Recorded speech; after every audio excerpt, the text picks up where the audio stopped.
So very good evening, Commander sir. How are you? I am fine, Arpit. Okay so sir सबसे पहले मैं आपकी journey के बारे में डिस्कशन करना चाहूँगा। मैंने बहुत सारे ब्लॉग्स पढ़े हैं आपके बारे में, एक चाइल्डहुड से लेकर एक नटोरियस चाइल्ड से लेकर आप इंडियन नेवी में इतनी हाई रैंक तक कैसे पहुंचे, इसके बारे में मैंने बहुत सारे ब्लॉग्स पढ़े हैं। आपकी बुक भी पढ़ी है मैंने पर्सनली, बहुत बच्चों को रेफर भी की है। तो एक बार आपके मुंह से स्टार्टिंग से कि कैसे एक बच्चा जो इतना शरारती था इंडियन नेवी तक कैसे पहुंच गया। या ओके। स्टोरी बहुत लंबी है लेकिन मैं उसको संक्षेप में बताना चाहूँगा। जब मैं छोटा था तो मेरी मेरी जो है अटेंशन पढ़ाई की तरफ कभी भी नहीं थी। मैं सारे गलत काम करता था और मेरे दिमाग जो है उसी हिसाब से चलता था कि रेडियो खोल के उसके अंदर के वॉल्व निकाल के देखूं क्या होता है, ये कैसे चलता है। अगर घर में मिक्सी आई तो उसका पुर्जे पुर्जे अलग करके देखना। ये बड़ा इंक्विजिटिव सा बंदा था मैं। तो अब उसको शरारत कह लो या उसको इंक्विजिटिवनेस कह लो, लेकिन बाद में मुझे समझ में आया कि ये इंक्विजिटिवनेस है और ये बहुत अच्छी एक क्वालिटी होती है बच्चों में, कि भाई ये ऐसा क्यों है, ये ऐसे क्यों चलता है, बच्चा सवाल करता हो। तो मेरा प्रैक्टिकल माइंड ज़्यादा था और थियोरेटिकल मेरे को पढ़ाइयाँ, मतलब मेरी इच्छा कभी नहीं होती थी कि मैं किताब बैठ के पढूं। तो ऑब्वियस ही बात है कि मैं जब टेंथ किया और रिजल्ट आया तो पड़ोसियों में काफ़ी उत्साह था, उनके बच्चे सब अच्छे अच्छे नंबर लाए और मैंने सिर्फ 56 नंबर पाए, तो मुझे बड़े जूते पड़े घर पे। तो बहुत मार खाया। तो उसके बाद अब चॉइस था कि भाई मैं आगे क्या करना है। और हमारे ज़माने में पेरेंट्स पेरेंट्स से ज़्यादा शायद मैं कहूँगा कि मतलब बच्चों को क्या पढ़ना है पेरेंट्स खुद ही ज़्यादा जानकार नहीं हुआ करते थे, टू बी वेरी ऑनेस्ट। मेरे फादर इंजीनियर जरूर थे, बट वो कहीं ना कहीं हमने ही डिसाइड किया कि चलो 11th 12th करना है, साइंस से करेंगे, तो साइंस में चले गए।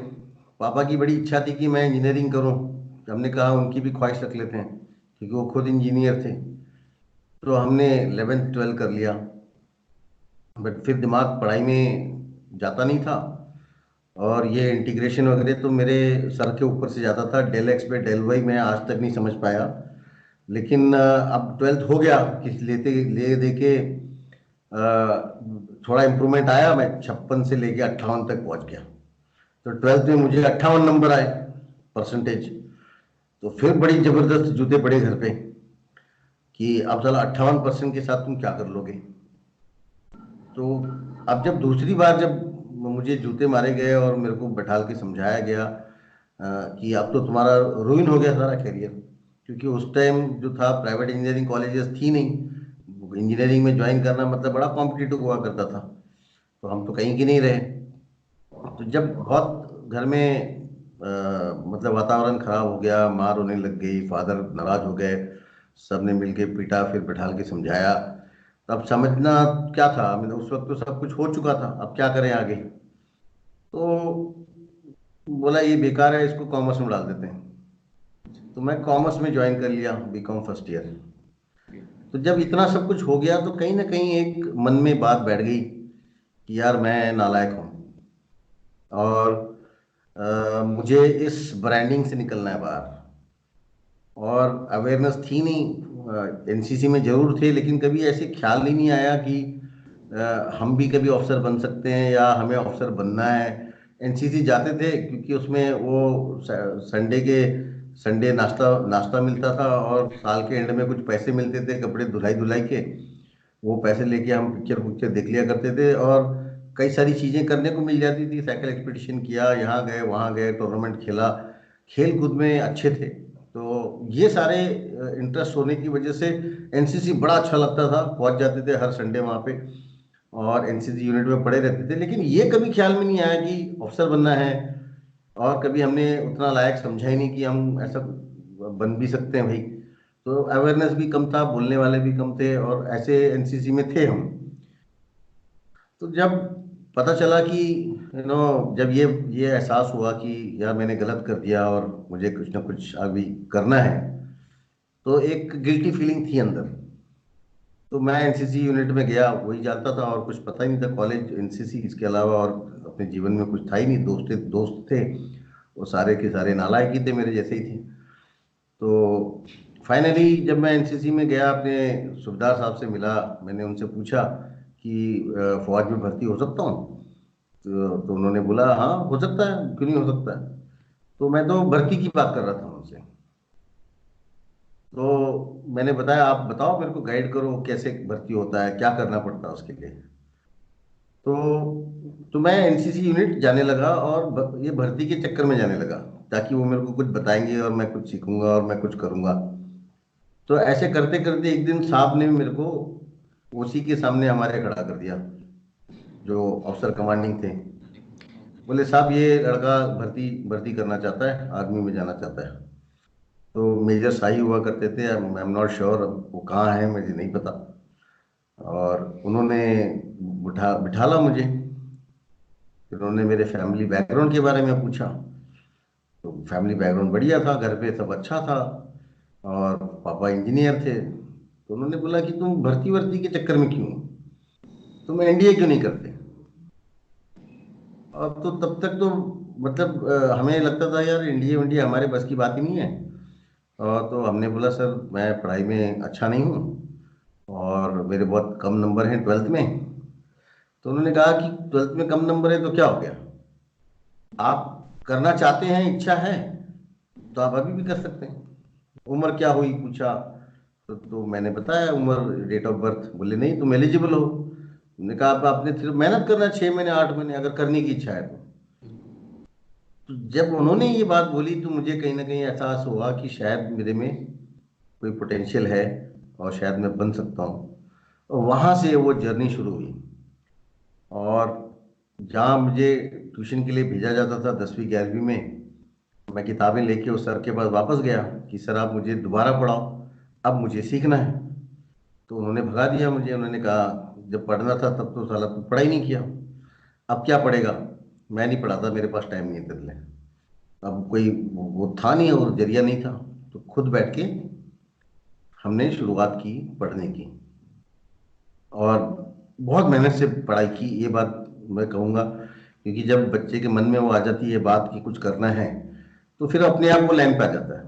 बिल्कुल। कई बार तो ऐसा भी होता था कि घर वाले सोचते थे कि ये क्या पढ़ रहा है आखिर, मतलब ये पहली बार, मतलब कोई किताब के अंदर कोई और किताब तो नहीं पढ़ रहा। तो पीछे से छुप के झांक के देखते थे कि ये कर क्या रहा है ये आखिर, कि ये तो घर में नहीं टिकता था, अभी तो दिन भर घर में पड़ा रहता है, किताबें लेके पड़ा रहता है। तो कई सारी बातें हुई। और उसके बाद एनडीए का हमारे हमारे टाइम पे एनडीए एनए जो सबसे पहले शुरू हुआ था, I was the first batch. तो उस एग्ज़ाम में किसी तरह आगे निकले और क्लियर हुआ। फिर उसके बाद एसएसबी, लेकिन घर में बताने की हिम्मत नहीं थी कि एसएसबी जाना है, फौज में जाना है, क्योंकि फौज में भगोड़े जाते थे। ऐसा भी एक वो था, हमारे कम्युनिटी में ऐसा मानते थे कि फौज में वही जाता है जो भगोड़ा होता है। तो किसी को बताया नहीं। फिर एसएसबी की तैयारी, वही मेजर शाही साहब के पास जाते थे।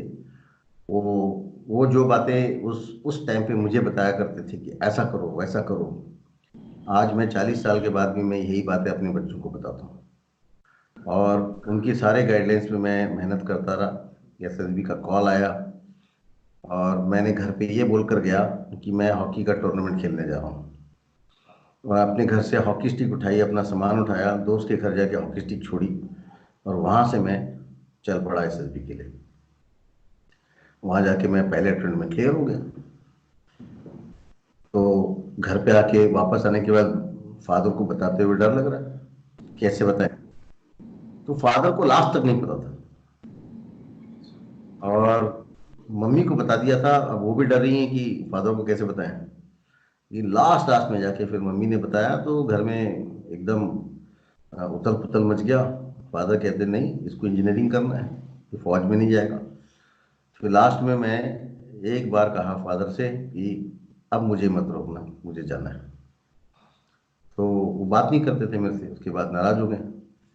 और वो तो मुझे सी ऑफ भी नहीं करने आया स्टेशन में। तो मम्मी आई थी रोते रोते, स्टेशन में रोती रही और मैं गाड़ी निकल पड़ी, मैं निकल गया। तो वहां से अपनी जर्नी शुरू हुई। इसके बाद नेवैक पहुंचे, नेवल एकेडमी में पहुंचे, तो पता चला भाई बीएससी करना है यहाँ तो। डेल वाई समझ में नहीं आती थी हमें, तो फर्स्ट टर्म में हम फेल हो गए। अच्छा। हम मैथ्स में फेल हो गए, तो सारी पूरी कोर्स छुट्टी चली गई और हम अकेले वहाँ रह गए। 15 दिन के लिए मुझे रोक लिया गया था, री एग्ज़ाम करना था मुझे। तो किसी तरह ले दे के फर्स्ट टर्म पास हुए। 15 दिन 10 दिन की छुट्टी मिली, घर गए, वापस आए, और फिर समझ में आया कि नहीं भाई पढ़ना तो पड़ेगा, अब इसके बगैर कोई और ऑप्शन है नहीं। खेल कूद में सब अच्छा था, पीटी परेड सब कुछ बढ़िया था, बट पढ़ाई में मार खाता था। फिर सेकेंड टर्म में अच्छा किया, मेरे मतलब वो सीरियसनेस थी कि नहीं करना है किसी तरह। दोस्तों से हेल्प लिया, वहाँ पढ़ने के लिए समय नहीं मिलता था।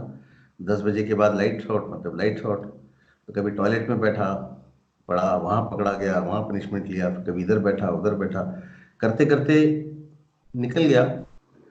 और 6 टर्म में आके प्रेसिडेंट गोल्ड मेडल भी मैंने लिया।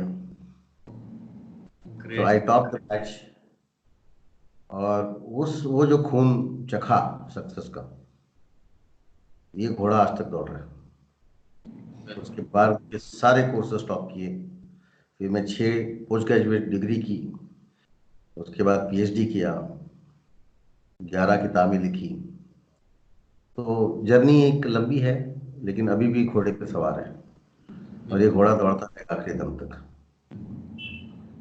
ये बच्चों देखो, फाइटिंग स्पिरिट आपके अंदर बहुत जरूरी होनी चाहिए, ठीक है। नो मैटर व्हाट आप कहाँ से स्टार्ट कर रहे हो अपनी जर्नी को, अगर आप एक चीज ठान लेते हो ना, तो जैसे सर ने बताया कि स्टार्टिंग में बहुत नटोरियस थे, मस्ती करी, बट जब एक बार डिसीजन ले लिया कि वो चीज मुझे करनी है, तो चाहे फैमिली से सपोर्ट कम मिला, चाहे फादर से सपोर्ट कम मिला, बट अगर ठानी हुई चीज है, राइट डायरेक्शन अगर आपके पास है, तो आप आराम से क्लियर कर सकते हो, चाहे कोई भी एग्जामिनेशन हो, हर बच्चा कर सकता है। कोई परसेंटेज बैरियर एनडीए में अभी भी नहीं रखा हुआ है, ठीक है। चाहे टेक्निकल एंट्री वाले हैं, टेक्निकल एंट्रीज के लिए भी बहुत सारी अपॉर्चुनिटी है, आप उधर भी जा सकते हो, बट आपके दिल के अंदर करने की एक इच्छा होनी चाहिए, एक जुनून होना चाहिए कि मुझे ये चीज करनी है।